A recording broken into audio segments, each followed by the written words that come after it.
एक बुढ़िया थी, उसके 7 बेटे थे। 6 कमाने वाले थे जबकि एक निकम्मा था। बुढ़िया 6 बेटों की रसोई बनाती, भोजन कराती और उनसे जो कुछ जूठन बचती वह 7वें को दे देती। एक दिन वह पत्नी से बोला, देखो मेरी माँ को मुझ पर कितना प्रेम है। वह बोली, क्यों नहीं, सबका झूठा जो तुमको खिलाती है।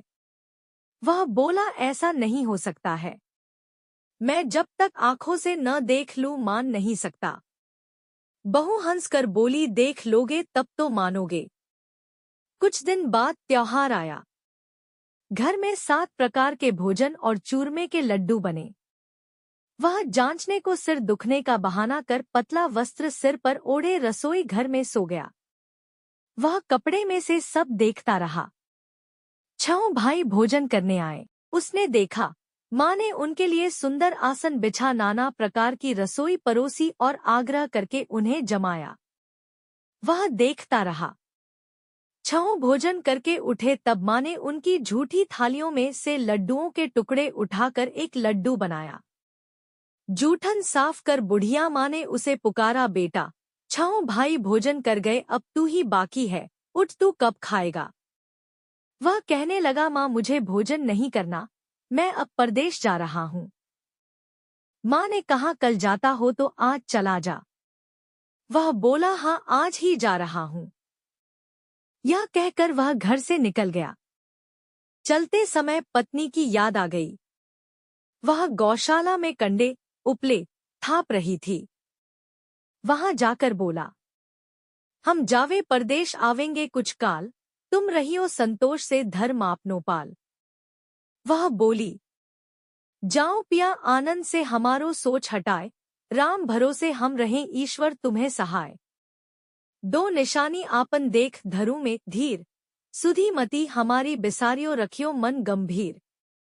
वह बोला, मेरे पास तो कुछ नहीं, यह अंगूठी है सो ले और अपनी कुछ निशानी मुझे दे। वह बोली, मेरे पास क्या है, यह गोबर भरा हाथ है। यह कहकर उसकी पीठ पर गोबर के हाथ की थाप मार दी। वह चल दिया। चलते चलते दूर देश पहुंचा। परदेश में नौकरी। वहां एक साहूकार की दुकान थी। वहां जाकर कहने लगा, भाई मुझे नौकरी पर रख लो। साहूकार को जरूरत थी, बोला, रह जा। लड़के ने पूछा, तनख्वाह क्या दोगे। साहूकार ने कहा, काम देखकर दाम मिलेंगे। साहूकार की नौकरी मिली। वह सुबह 7 बजे से 10 बजे तक नौकरी बजाने लगा। कुछ दिनों में दुकान का सारा लेनदेन, हिसाब किताब, ग्राहकों को माल बेचना सारा काम करने लगा। साहूकार के 7-8 नौकर थे, वे सब चक्कर खाने लगे। यह तो बहुत होशियार बन गया। सेठ ने भी काम देखा और 3 महीने में ही उसे आधे मुनाफे का हिस्सेदार बना लिया। वह कुछ वर्ष में ही नामी सेठ बन गया और मालिक सारा कारोबार उस पर छोड़कर चला गया। इधर उसकी पत्नी को सास ससुर 2 ख देने लगे, सारी गृहस्थी का काम कराके उसे लकड़ी लेने जंगल में भेजते। इस बीच घर के आटे से जो भूसी निकलती उसकी रोटी बनाकर रख दी जाती और फूटे नारियल की नारेली में पानी। एक दिन वह लकड़ी लेने जा रही थी। रास्ते में बहुत सी स्त्रियां संतोषी माता का व्रत करती दिखाई दी। संतोषी माता का व्रत। वह वहां खड़ी होकर कथा सुनने लगी और पूछा, बहनों तुम किस देवता का व्रत करती हो और उसके करने से क्या फल मिलता है। यदि तुम इस व्रत का विधान मुझे समझा कर कहोगे तो मैं तुम्हारा बड़ा एहसान मानूंगी। तब उनमें से एक स्त्री बोली, सुनो, यह संतोषी माता का व्रत है। इसके करने से निर्धनता दरिद्रता का नाश होता है और जो कुछ मन में कामना हो सब संतोषी माता की कृपा से पूरी होती है। तब उसने उससे व्रत की विधि पूछी। संतोषी माता व्रत विधि। वह भक्तिनी स्त्री बोली, 1.25 आने का गुड़ चना लेना, इच्छा हो तो 5.25 आने का लेना या 1.25 रुपए का भी सहूलियत के अनुसार लाना। बिना परेशानी और श्रद्धा व प्रेम से जितना भी बन पड़े सवाया लेना। प्रत्येक शुक्रवार को निराहार रहकर कथा सुनना, इसके बीच क्रम टूटे नहीं, लगातार नियम पालन करना, सुनने वाला कोई न मिले तो घी का दीपक जला उसके आगे या जल के पात्र को सामने रखकर कथा कहना। जब कार्य सिद्ध न हो नियम का पालन करना और कार्य सिद्ध हो जाने पर व्रत का उद्यापन करना। 3 मास में माता फल पूरा करती है। यदि किसी के ग्रह खोटे भी हों तो भी माता वर्ष भर में कार्य सिद्ध करती है। फल सिद्ध होने पर उद्यापन करना चाहिए, बीच में नहीं। उद्यापन में 2.5 सेर आटे का खाजा तथा इसी परिमाण से खीर तथा चने का साग करना। 8 लड़कों को भोजन कराना, जहां तक मिले देवर जेठ भाई बंधु के हों, न मिले तो रिश्तेदारों और पास पड़ोसियों को बुलाना।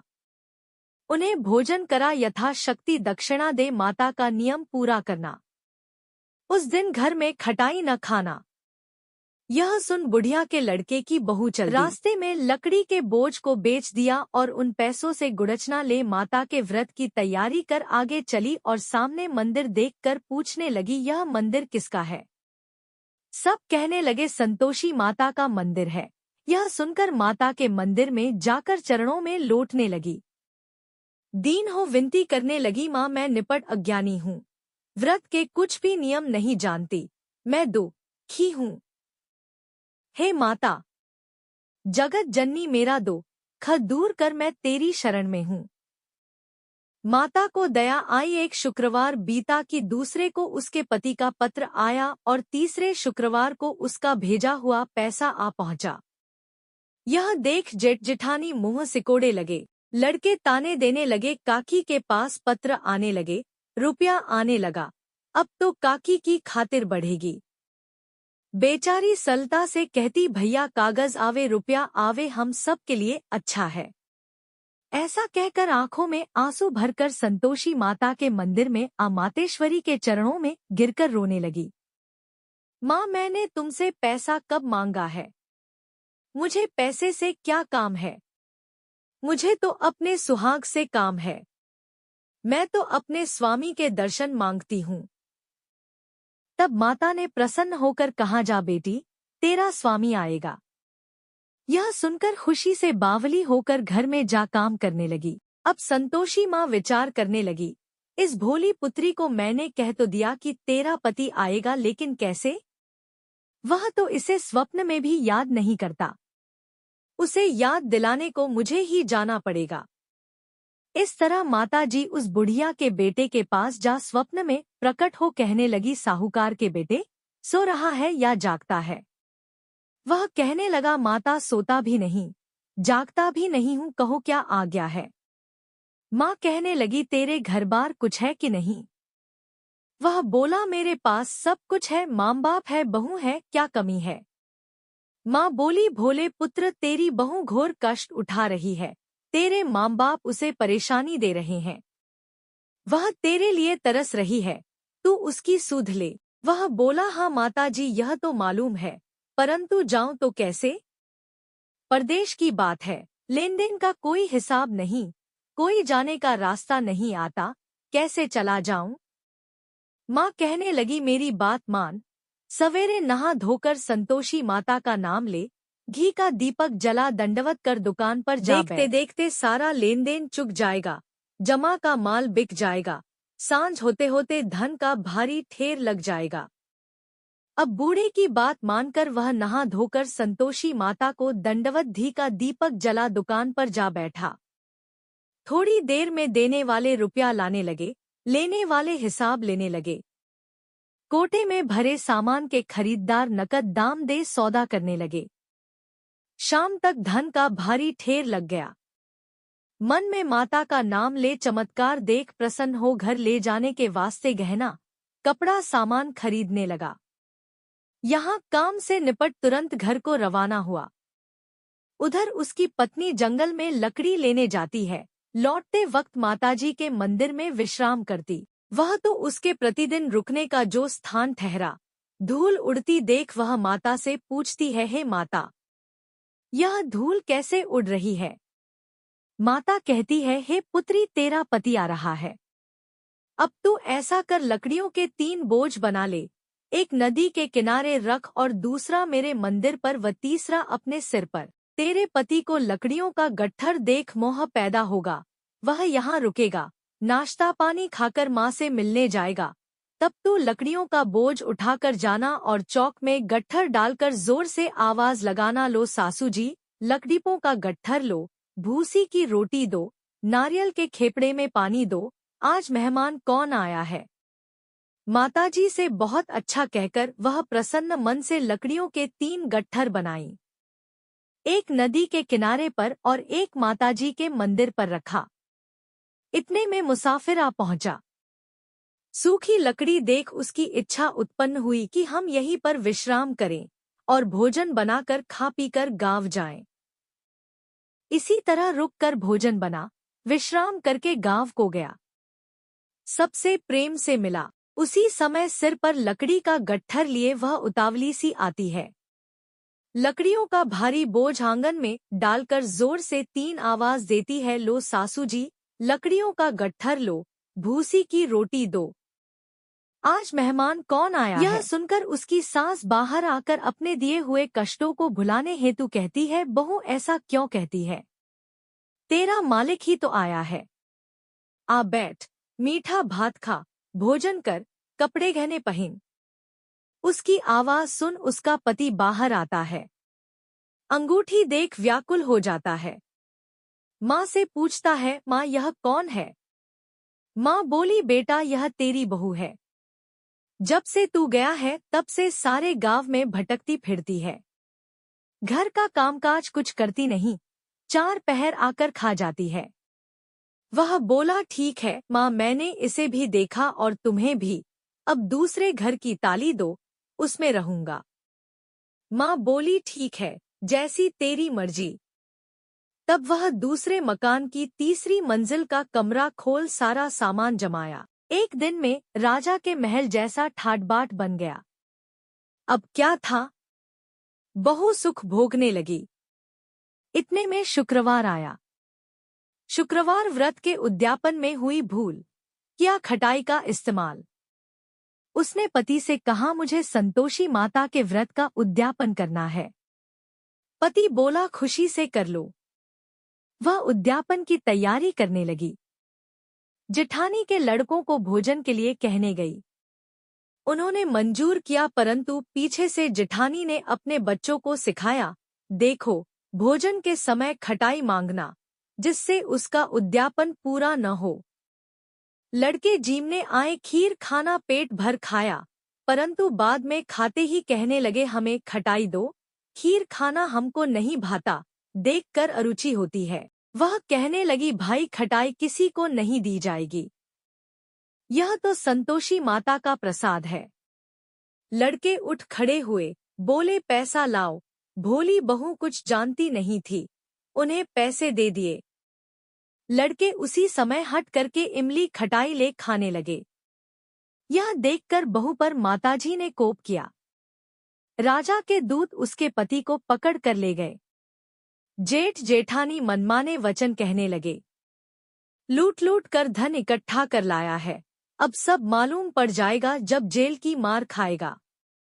बहू से यह सहन नहीं हुए, रोती हुई माताजी के मंदिर गई, कहने लगी, है माता, तुमने क्या किया। हंसा कर अब भक्तों को रुलाने लगी। माता बोली, बेटी तूने उद्यापन करके मेरा व्रत भंग किया है।